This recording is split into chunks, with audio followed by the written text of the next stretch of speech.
I am your English grammar teacher, Anaya, and I am happy to welcome you once again to our learning journey with Nova Learn Books, an imprint of Mount Enlightenment International. Today we are going to learn about pronouns. Pronouns are words that replace nouns and help us avoid repetition in sentences. In this chapter, we are going to understand relative pronouns like who, whom, whose, which, and that, and learn how to use them correctly while joining sentences. Write a few sentences about your best friend and underline the pronoun in it. कुछ lines लिखिए अपने best friend के विषय में और उसमें जो pronoun use करेंगे उनको अंडरलाइन कीजिए. प्रोनाउन क्या होते हैं? The words that replace noun are called pronoun. Words that are used to replace noun are called pronoun. Pronoun prevent repetition and make sentence shorter and crisper.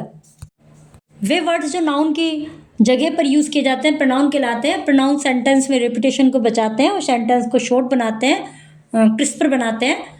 When the pronoun who, whom, whose, which और that are used join sentence, they are called relative pronoun.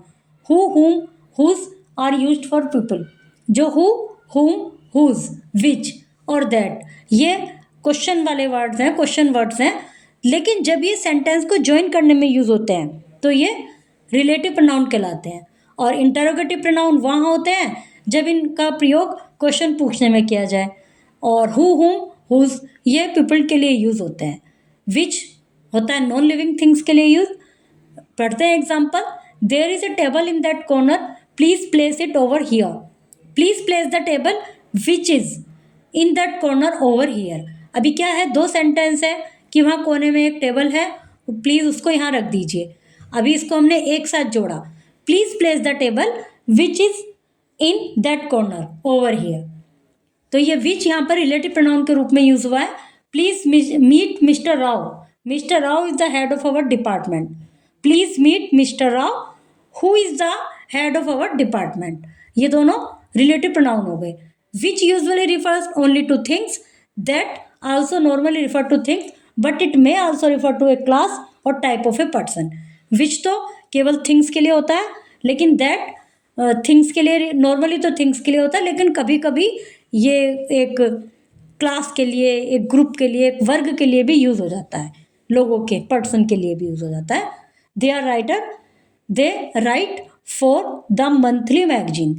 They are writers that right. अब writers एक group हो गया, persons का मतलब इसमें कई writers हो गए.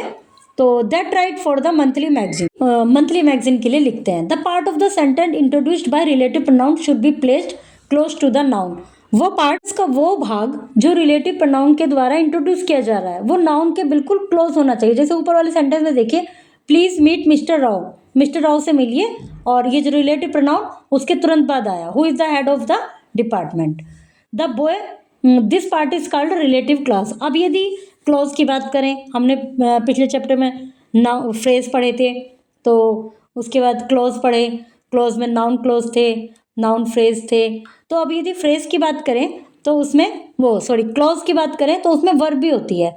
अब ये जो सेंटेंस है, जब हमने इनको जोड़ दिया और ये जो प्रोनाउन है हु, हुज, दैट, इनको हमने रिलेटिव प्रोनाउन के रूप में यूज़ कर लिया.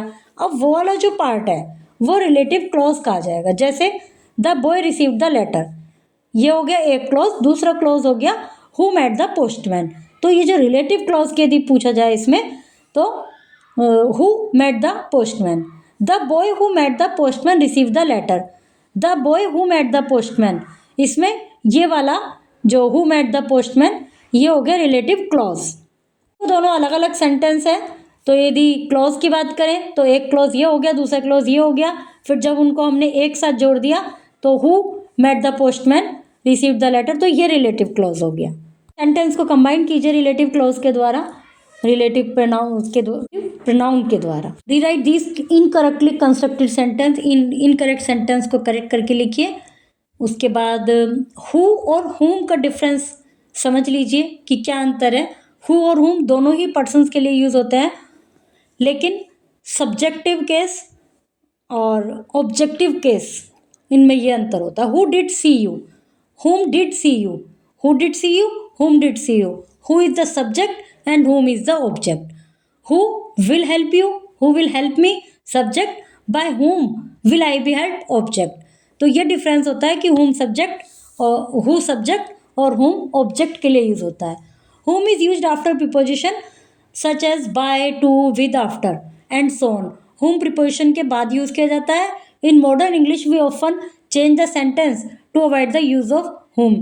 अब हम इसका हुम का यूज करने को अवॉइड करने के लिए सेंटेंस को भी चेंज कर देते हैं, जैसे the boy with whom you visited us is my friend sun.